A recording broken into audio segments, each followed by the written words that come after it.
하나님의 말씀 함께 보겠습니다. 시편 22편 14절에서 21절입니다. 구약성경 시편 22편 14절에서 21절까지 봅니다.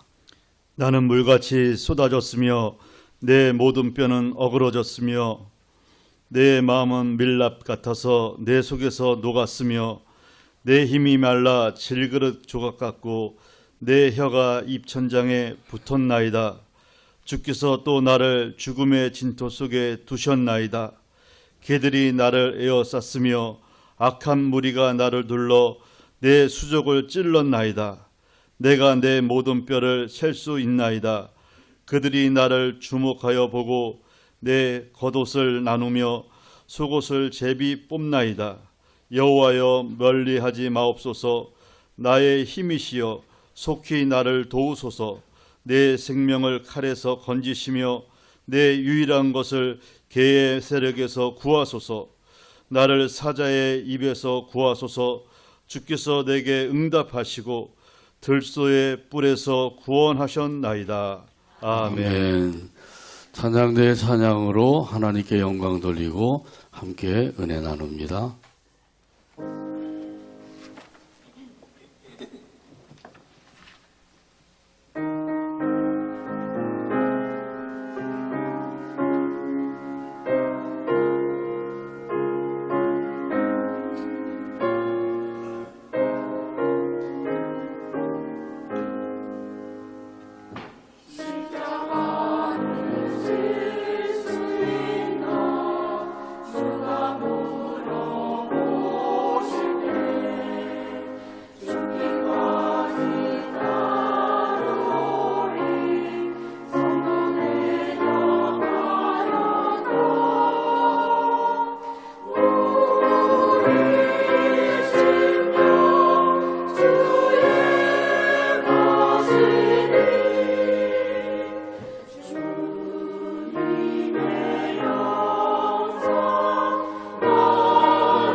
아멘.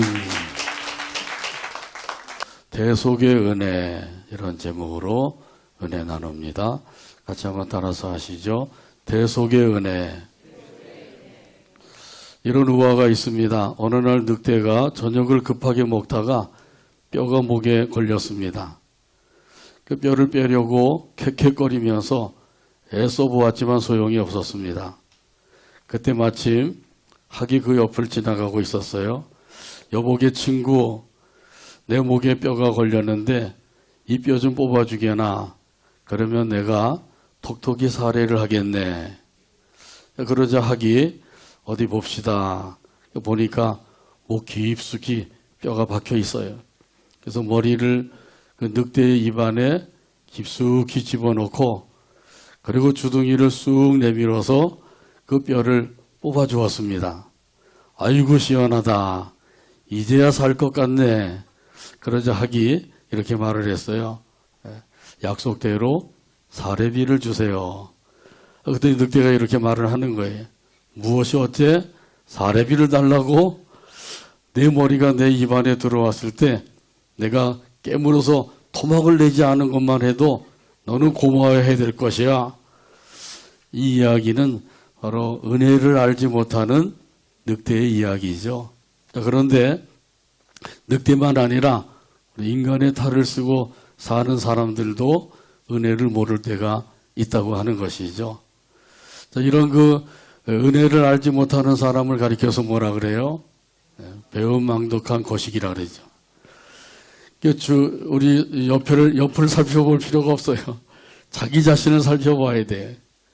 항상 우리는 옆을 잘 살펴보는데 옆을 보는 게 아니라 나 자신을 살펴봐야 됩니다. 말씀을 읽고 들으면서 그 말씀을 통해서 나를 살펴보는 것, 이것이 참으로 믿음 생활에 중요한 것이죠. 사람에게 받은 은혜도 잊어버리면 안 되지만은 무엇보다도 하나님께 받은 은혜를 잊어버리면 안 되는 것이죠. 하나님께로부터 받은 은혜를 마음에 꼭 간직해서 그 은혜에 보답하는 마음으로 살아가게 되기를 바랍니다. 이러면서 시편 103편 2절에서 말씀하셨어요. 내 영혼아 여호와를 송축하며 그의 모든 은택을 잊지 말지어다. 한번 따라서 하실까요? 내 영혼아 여호와를 송축하며 그의 모든 은택을 잊지 말지어다. 아멘. 무엇을 잊지 말라고요? 은택을 잊지 말래요. 그런데 우리는 잘 잊어버리죠. 하나님의 말씀대로 살아야 되는데 말씀대로 살지 못할 때가 있는 거예요. 하나님께로부터 받은 은혜를 잊어버리지 말고 마음속 깊이 잘 간직하며 살게 되기를 바랍니다. 우리 하나님께서 주신 그 은혜가 참으로 크고 많아요. 창조의 은혜를 받았어요. 구원의 은혜도 받았습니다. 때를 따라 돕는 은혜를 받았습니다. 족한 은혜를 받았습니다. 알게 모르게 받은 은혜가 참으로 많은 거예요. 근데 우리가 은혜를 받았으면서도 잊어버렸기 때문에 은혜를 받지 못한 것처럼 생각할 때가 있어요. 특별히 우리가 잊지 말아야 될 은혜가 있는데 그 은혜는 바로 대속의 은혜입니다. 오늘 말씀의 제목대로 대속의 은혜, 이 은혜를 꼭 잊지 말고 기억하고 살게 되기를 바랍니다. 자, 이런 그 은혜는 마음속 깊이 잘 간직하며 살면 우리 믿음 생활에 큰 유익이 되는 거죠. 이 대속의 은혜를 되새기게 하시기 위해서 오늘 주신 말씀이 있는데 오늘 본문 14절 말씀입니다. 나는 물같이 쏟아졌으며 내 모든 뼈는 어그러졌으며 내 마음은 밀랍 같아서 내 속에서 녹았으며.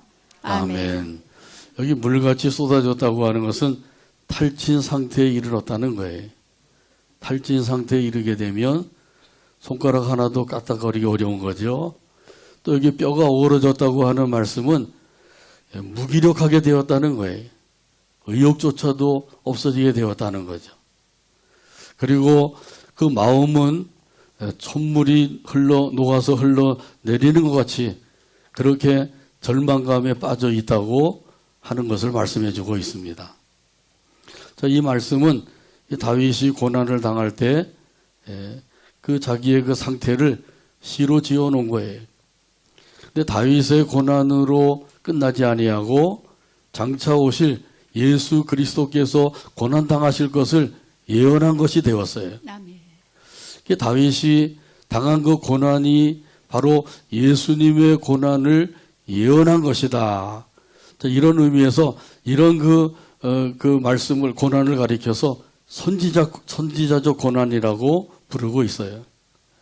선지자적 고난이라고 하는 것은 이 선지자는 예언하는 사람이죠. 하나님의 말씀을 전하고 예언하는 사람이에요. 근데 다윗이 당한 그 고난이 그것으로 끝나지 아니하고 예수님의 고난 당할 것을 예언하셨다고 하는 사실이죠. 선지자적 고난, 아주 신학적으로 유명한 그런 말이에요. 선지자적 고난이다. 그래서 예수님께서 십자가를 지시는 그 문제를 놓고 하나님 앞에 심히 고민하면서 기도하셨다 그러죠. 마태복음 26장에 보게 되면 예수님께서 제자들을 데리고 겟세마네 동산으로 올라가셨어요. 등산하러 가신 게 아니라 기도하러 가신 거죠. 12제자 중에 특별히 3명의 제자를 데리고 가셔서 기도하시게 되었어요. 그들에게 너희도 내가 지금 심히 고민하여 죽게 되었으니 깨어서 기도하라. 여기 따로 데리고 간 3제자는 베드로와 야고보와 요한이죠. 이 3제자에게 내가 심히 고민하여 죽게 되었다. 그러니 너희는 여기서 깨어서 기도하여라. 마태복음 26장 37절에서 38절에 보면 말씀합니다. 베드로와 세베대의 두 아들을 데리고 가실새 고민하고 슬퍼하사 이에 말씀하시되 내 마음이 매우 고민하여 죽게 되었으니 너희는 여기 머물러 나와 함께 깨어 있으라 하시고. 아멘. 아멘. 예수님께서 그 3제자에게 특별히 자기의 심히 고민하고 죽을 정도 같은 그런 마음을 가지고 있는 것을 그대로 다 털어놓으시죠. 사실 지금 이 3제자도 예수님께서 십자가를 진다고 하는 것을 생각도 하지 못하고 있어요. 아무것도 모르는 이런 제자들이지만은 예수님께서 그때 그 심정이 얼마나 힘들고 어려우셨는가 이 사실을 우리가 엿볼 수가 있는 거죠. 예수님도 우리와 똑같은 몸을 가지고 계셨어요. 그렇기 때문에 십자가를 지는 일이 얼마나 고통스러운 일인지 알고 계신 거죠. 그렇기 때문에 어떻게 하든지 그 십자가를 지지 않을 수가 있을까 이런 생각을 가지고 겟세마네 동산에 올라가서 하나님 아버지께 기도를 드리게 된 거예요. 마태복음 26장 39절에 보면 말씀합니다. 조금 나아가사 얼굴을 땅에 대시고 엎드려 기도하여 이르시되 내 아버지여 만일 할만하시거든 이 잔을 내게서 지나가게 하옵소서. 그러나 나의 원대로 마시옵고 아버지의 원대로 하옵소서 하시고. 아멘. 엎드려 얼굴을 땅바닥에 대시고 그리고 기도하신 거예요. 이 기도하시는 모습만 보아도 간절한 마음을 읽을 수가 있는 거죠. 예수님께서 지금 얼마나 심히 고민되고 그런 간절한 마음을 가지고 기도하셨는가. 얼굴을 땅바닥에 대고 기도하셨대요. 지금은 돗자리도 있는데 그 당시에는 돗자리도 없었잖아요. 그냥 흙바닥에 얼굴을 대고 하나님 아버지께 간절히 기도를 드린 거예요. 뭐라고 기도하셨다고요? 아버지여 만일 할만하시거든 이 잔을 내게서 지나가게 하옵소서. 이 말씀은 십자가 말고 다른 방법으로 구원할 수 있다고 하면 그것을 허락해 주소서 이렇게 기도하는 거예요.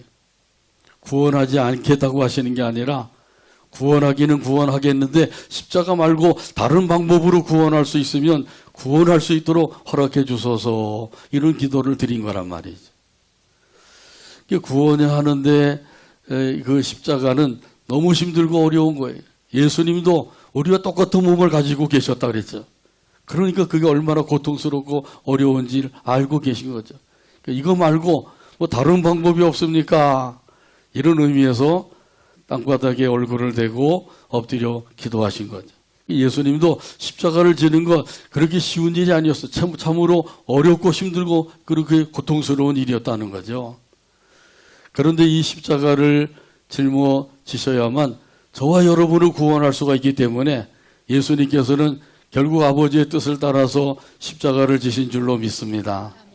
이것이 바로 십자가의 은혜예요. 대속의 은혜입니다. 이 대속이라고 하는 말의 뜻은 그 대신 속죄해 주셨다. 대신 속죄해 주었다. 그런 의미가 있습니다만은 제가 국어사전을 찾아보니까 참으로 놀라운 것을 발견하게 되었어요. 거기에 아주 설명을 잘 해놨어요. 예수가 십자가의 보혈로 만민의 죄를 대신 씻어 구원한 일. 이렇게 설명을 해놨더라고요. 그래서 기독교 사전도 아닌데 국어사전에 대속이라고 하는 말을 이렇게 설명을 해놓은 거예요. 예수가 십자가의 보혈로 만민의 죄를 대신 씻어 구원한 일. 정말 잘 해놨죠? 국어사전이 어떻게 이렇게까지 그 설명을 해놨을까 할 정도로 참으로 그 설명을 보면서 제가 놀랐어요.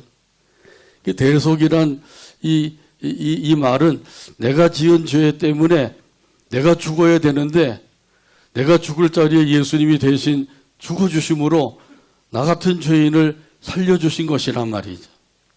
그러니 이 은혜를 받은 사람들, 이 은혜를 깨닫는 사람들이 그때부터 예수님을 위해서 살 수가 있는 거예요. 그러기 전에 대속의 은혜를 받기 전에는 예수님을 위해서 산다. 생각하기 어려운 거죠.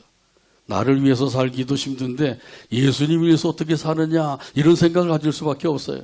근데 대속의 은혜를 받고 나면 그때부터 예수님을 위해서 살 수가 있는 거예요.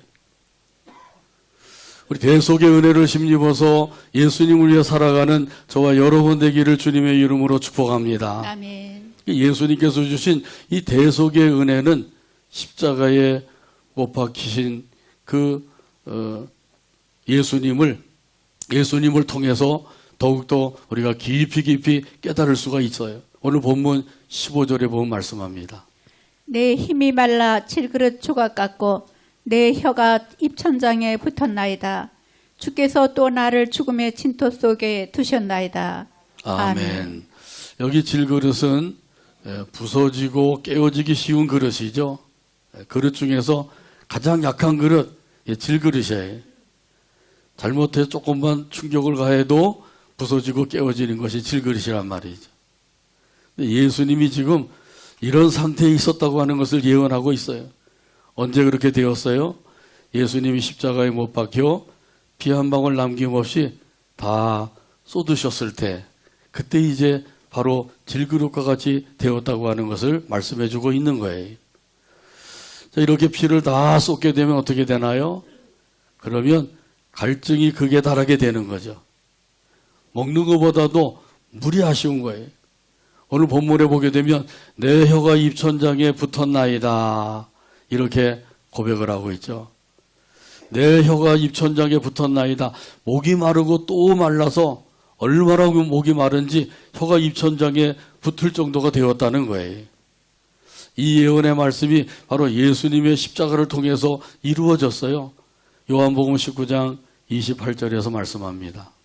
그 후에 예수께서 모든 일이 이미 이루어진 줄 아시고 성경을 응하게 하려 하사 이르시되 내가 목마르다 하시니.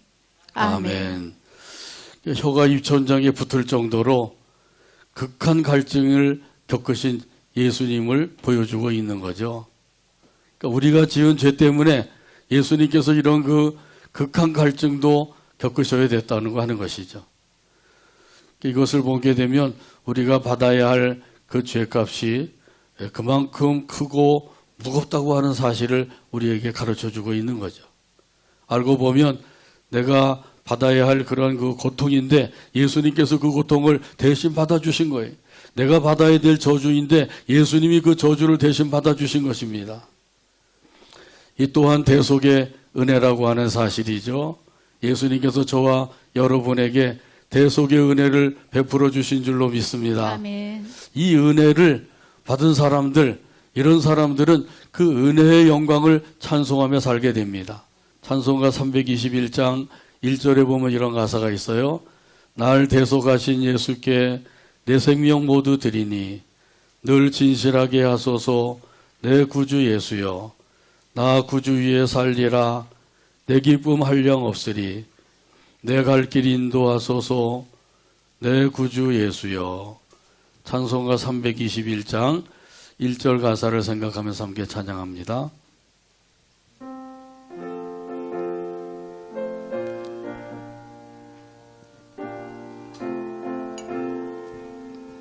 날 대속하신 예수께 날 대속하신 예수께 내 생명 모두 드리니 내 생명 모두 늘 드리니 진실하게 하소서. 진실하게 내 구주 하소서. 예수여, 내 구주 예수여. 나 구주 위에 살리라. 나 구주 위에 살리라. 내 기쁨 한량 없으리. 내 기쁨 한량 없으리. 내 갈 길 인도하소서. 내 갈 길 인도하소서. 내 구주 예수여, 내 구주 예수여. 아멘. 나를 대속하신 예수께 내 생명 모두 드립니다. 나 구주 위에 살겠습니다. 방금 부른 찬송 가사대로 살아가는 저와 여러분 되기를 간절히 바랍니다. 아멘. 이 찬송을 우리 입술로만 부르는 것이 아니라 마음을 담아서 불러야 되는 찬송이죠. 찬송은 어떻게 불러야 된다고요? 마음을 담아서 불러야 되는 거죠. 근데 입술로만 부르고 나면 부르기는 부르는데 그 의미는 전혀 알지 못하고 부르는 거예요. 날 대속하신 예수께 내 생명 드립니다. 이것이 이제 고백이 되면 되는 거죠. 그러면 우리가 이 찬송 가사대로 살 수 있도록 성령 하나님께서 인도하시고 도와주셔요. 그러니까 우리가 마음을 담아서 하나님 앞에 찬양을 드려야 될 줄로 믿습니다. 아멘. 에베소서 5장 19절에서 이런 의미로 말씀합니다. 시와 찬송과 신령한 노래들로 서로 화답하며 너희의 마음으로 주께 노래하며 찬송하며. 아멘. 너희의 마음으로 주께 노래하며 찬송하라. 이 말씀대로 마음을 다해서 마음을 담아서 우리 하나님 앞에 찬송하며 살아가게 되기를 바랍니다. 아멘. 이런 찬송이 찬송의 제사가 되는 거예요. 이 찬송의 제사가 되면 하나님이 기뻐하시는 찬양이 되는 거죠. 그렇지 않으면 그냥 부르는 것으로 끝나고 마는 거예요. 하나님 앞에 찬송의 제사로 항상 드리며 살아가게 되기를 바랍니다. 아멘. 이건 예배 시간에만 부르는 게 아니라 가정에서도 직장에서도 우리 하나님 앞에 찬송의 제사를 드리면서 살아야 되는 거죠.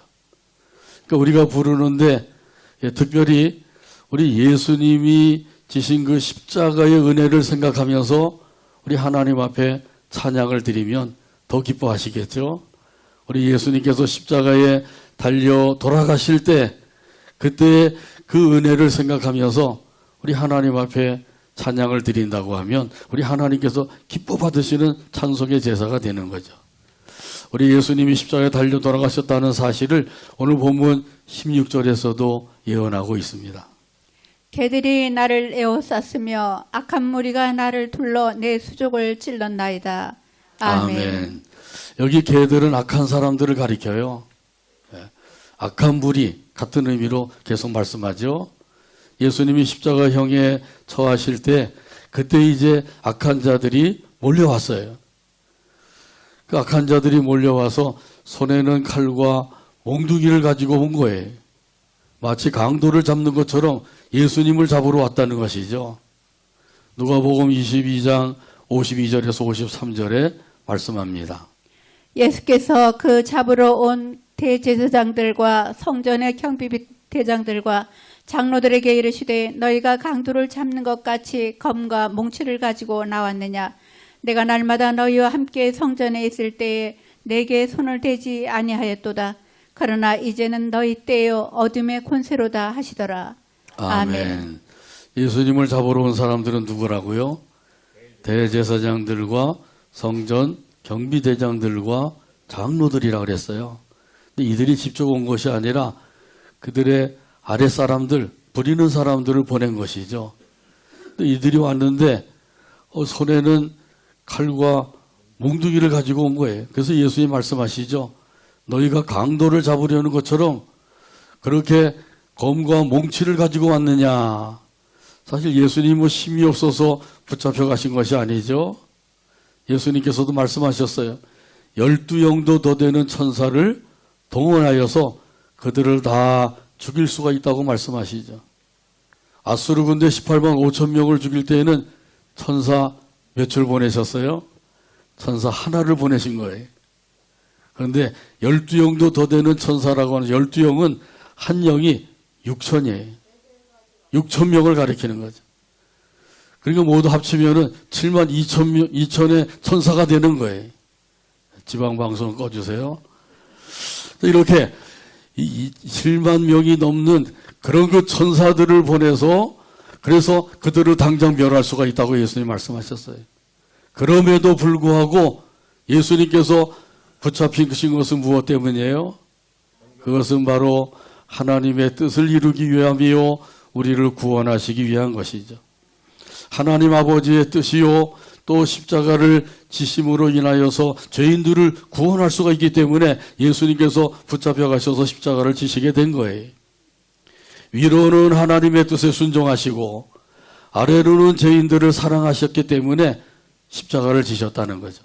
한번 따라서 할까요? 위로는 하나님의 뜻에 순종하고 위로는 하나님의 뜻에 순종하고 아래로는 죄인들을 사랑하셨다. 아래로는 죄인들을 사랑하셨다. 이 사랑을 아시죠? 아멘. 마음에 느끼고 계신가요? 아멘. 이 사랑을 느끼며 살면 이런 사람들은 믿음 생활을 잘하고 있는 거예요. 그런데 그 사랑을 알지 못하고 산다고 하면 믿음 생활을 못하고 있는 거예요. 믿음으로 살지 못하고 있는 거죠.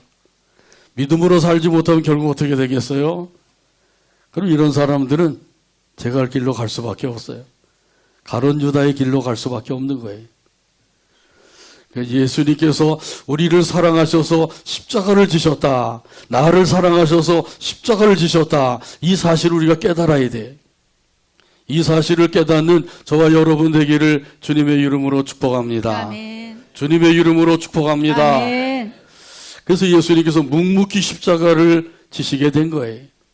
힘이 없어서가 아니라 하나님 아버지 뜻에 순종하시고 우리를 사랑하셔서 구원해 주시기 위해서 십자가를 지셨다는 사실이에요. 이것을 우리가 분명히 깨닫고 믿어야 돼요. 그래야만 우리가 구원함을 얻어서 영원한 하나님의 나라에 들어가서 살 수가 있는 줄로 믿습니다. 아멘. 안 그러면 제멋대로 살다가 제 갈 길로 가는 거예요. 그 사람이 가장 불쌍한 영혼이에요. 악한 자들은 예수님을 붙잡아서 실형도 하고 조롱도 하고 채찍질도 하고 결국은 십자가에 못 박아 죽이게 된 것이죠. 그래서 오늘 본문에 보게 되면 내 수족을 찔렀나이다 이렇게 고백하고 있어요.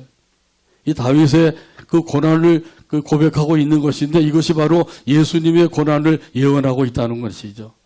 예수님의 손과 발을 십자가에 못 박아 죽였는데 바로 그런 의미에서 말씀하고 있는 거예요. 누가복음 23장 33절에서 말씀합니다. 그가 말하되 주여 내가 주와 함께 오게도 죽는 데에도 가기를 각오하였나이다. 아멘. 예수님께서 해골이라고 하는 그 골고다 언덕에 올라가셔서 십자가에 못 박혀 돌아가신 거예요. 그때 좌우에 두 강도가 함께 십자가형을 받게 되었다 그랬죠. 자, 이것은 예수님은 중죄인의 모습으로 십자가형을 받으셨다는 거예요. 그것이 바로 누가복음 23장 33절에 말씀하고 있는 거예요. 로마 제국에서 사형 제도를 십자가형을 채택을 했어요. 사람을 사형시킬 때 여러 가지 사형 방법이 있죠. 참수형이 있어요. 이 참수형은 망나니들이 칼로 목을 베어서 죽이는 거죠. 교수형이 있습니다. 이 교수형은 목을 졸라서 죽이는 거죠. 태형이 있어요. 김태형 집사님 얘기하는 게 아니에요. 이 태형은 때려 죽이는 거예요.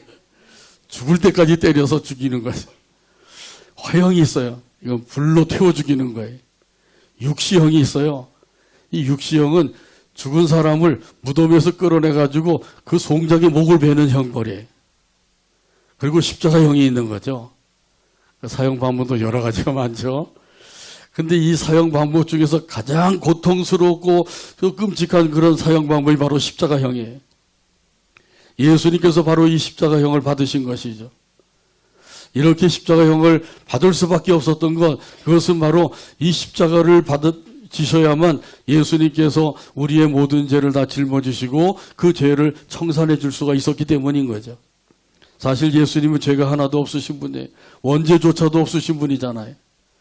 그런데 이렇게 십자가형을 받으신 것은 바로 우리의 죄를 다 청산해 주시기 위해서, 그래서 우리가 받아야 될 고통을 대신 받으시고 우리가 받아야 될 저주를 대신 받으신 거예요. 로마서 4장 25절에 보면 이런 말씀을 주십니다. 예수는 우리가 범죄한 것 때문에 내줌이 되고 또한 우리를 의롭다 하시기 위하여 살아나셨느니라. 아멘. 우리가 범죄한 것 때문에 내줌이 되었대요. 여기 내줌이 되었다고 하는 것은 십자가형을 받도록 내어주었다고 하는 거죠. 무엇 때문에 그렇게 하셨다고요? 우리가 범죄한 것 때문에, 저와 여러분이 지은 죄 때문에 예수님께서 십자가형을 받으신 거예요. 이것이 바로 대속의 은혜입니다. 이 대속의 은혜를 알아야만 그때부터 믿음 생활을 제대로 할 수가 있는 거예요. 안 그러면 믿음 생활을 제대로 할 수가 없어요. 믿음 생활 하는 것 같이 보이지만은 그것은 겉모습이고 실제로는 믿음 생활을 하지 못하게 되는 거죠. 자, 그러니까 우리가 지은 죄 때문에 예수님께서 십자가형을 받으셨다고 하는 이 사실을 우리가 깨닫고 믿어야 됩니다. 우리는 이 사실을 믿기만 하면 모든 죄를 사함받고 구원함을 받고 영생을 얻게 되는 줄로 믿습니다. 아멘. 이 십자가의 은혜, 대속의 은혜를 다시 한번 깊이 깨닫는 저와 여러분 되기를 주님의 이름으로 축복합니다. 아멘. 주님의 이름으로 축복합니다. 아멘. 이렇게 그 은혜를 아는 사람들, 그때부터 감사의 제사를 드리고 찬송의 제사도 드리고 선행의 제사를 드리면서 살 수 있게 되는 겁니다. 이 은혜를 알지 못하면 계속해서 그냥 교회만 왔다 갔다 하는 그런 껍데기 신자가 될 수밖에 없어요. 다시 한번 오늘 이 사순절을 맞이해서 주시는 이 말씀을 통해서 이 십자가의 은혜, 대속의 은혜를 꼭 깨닫고 믿어서 그 은혜 안에 온전히 거하여 살아가는 저와 여러분 되기를 주님의 이름으로 축복합니다. 아멘. 이 대속의 은혜가 참으로 크고 놀라운 은혜이기 때문에 찬송 가사에도 보면 이 대속의 은혜를 많이 찬송하고 있어요. 찬송가 79장에 보면 이런 가사가 있어요. 주 하나님 독생자 아낌없이 우리를 위해 보내주셨네. 십자가에 피 흘려 죽으신 주 내 모든 죄를 대속하셨네. 할렐루야.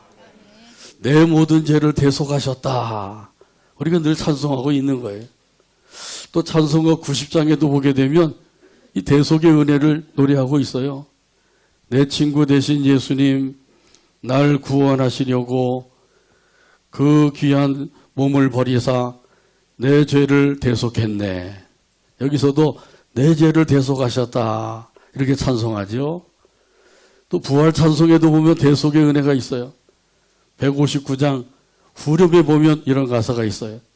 찬송하고 전파하세 대속하신 주님, 할렐루야 찬송하세 다시 사셨도다. 아멘. 네. 아무리 찬송 가사 은혜로운 가사를 읽어도 아멘을 안 하시네. 네. 아멘은 다 집에 두고 오셨나 봐요. 또 여기 263장 후렴에도 보면 이 대속의 은혜를 노래하고 있는 거예요. 주의 은혜로 대속받아서 피와 같이 붉은 죄 눈같이 희겠네. 할렐루야. 아멘. 그 이외에도 여러 찬송 가사에 보면 이 대속의 은혜를 노래하고 있는 거예요. 이것을 그냥 입술로만 노래하고 끝나는 게 아니라 마음을 담아서 하나님 앞에 드리면 무슨 제사가 된다고요? 찬송의 제사가 되는 거죠. 그래서 찬송하면서 대속의 은혜로 충만하게 되기를 간절히 바랍니다. 아멘.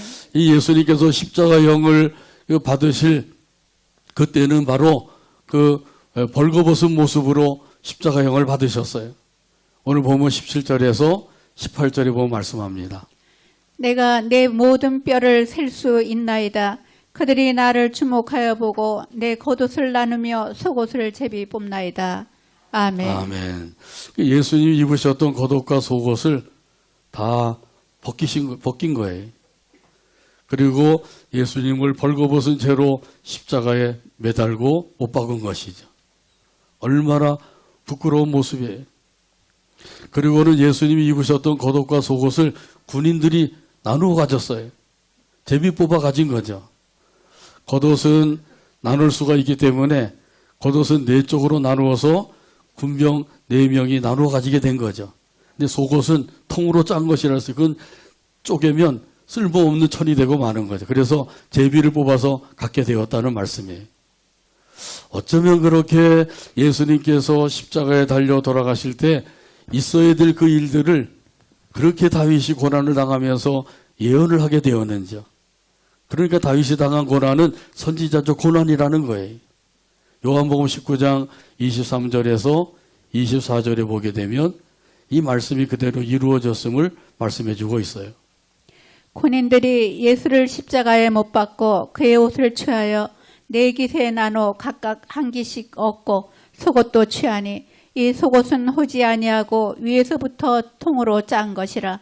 군인들이 서로 말하되 이것을 찢지 말고 누가 얻나 제비 뽑자 하니 이는 성경에 그들이 내 옷을 나누고 내 옷을 제비 뽑나이다 한 것을 응하게 하려 함이로라. 군인들은 이런 일을 하고 아멘. 시편 22편에서 이 선지자적 고난을 예언하는데 그것이 바로 예수님께 그대로 이루어졌다고 하는 말씀이죠. 그래서 이 군인들이 겉옷은 나눠 갖고 속옷은 제비 뽑아 가졌다는 거예요. 이것을 보면 이분이 바로 메시아다. 이분이 바로 하나님의 아들이다. 이분이 바로 그리스도다. 아멘. 이 사실을 우리에게 분명하게 가르쳐주고 있는 거예요. 이것을 가르쳐 주시는 것은 이 예수님이 바로 우리를 위해서 오신 하나님의 아들이요 그리스도라고 하는 사실을 믿으라는 거죠. 아멘. 이렇게 믿어야만 우리가 구원받을 수가 있기 때문이에요. 이것이 바로 예수님의 사랑이요 하나님 아버지의 사랑인 줄로 믿습니다. 아멘. 우리 예수님께서 십자가에서 우리에게 주신 은혜가 바로 대속의 은혜예요. 이 대속의 은혜를 통해서 우리가 구원을 받게 된 것이죠. 마귀는 우리를 영원한 불못으로 끌어놓으려고 지금도 계속해서 역사하고 있어요. 그런 가운데 있는 우리를 예수님께서 대속의 은혜를 주셔서 구원받게 하시고 영원한 하나님의 나라로 이끌어 주신 거예요. 이런 구원의 은혜, 대속의 은혜를 다시 한번 생각하면서 오늘 본문 21절 다 찾아서 같이 한 목소리를 읽고 오늘 말씀을 맺습니다. 나를 사자의 입에서 구하소서. 주께서 내게 응답하시고 들소의 뿔에서 구원하셨나이다. 아멘. 기도합니다. 하나님 아버지 감사합니다. 오늘도 사랑으로 인도하셔서 함께 영광 돌리게 하시고 말씀을 받게 하여 주시니 감사합니다. 우리를 위해서 십자가에서 베풀어 주신 그 대속의 은혜를 깊이 깨닫게 하여 주시고 그 은혜 안에서 항상 감사 찬송 믿음으로 살아가는 우리 모두가 되게 하여 주옵소서. 예수님의 이름으로 기도하옵나이다. 아멘.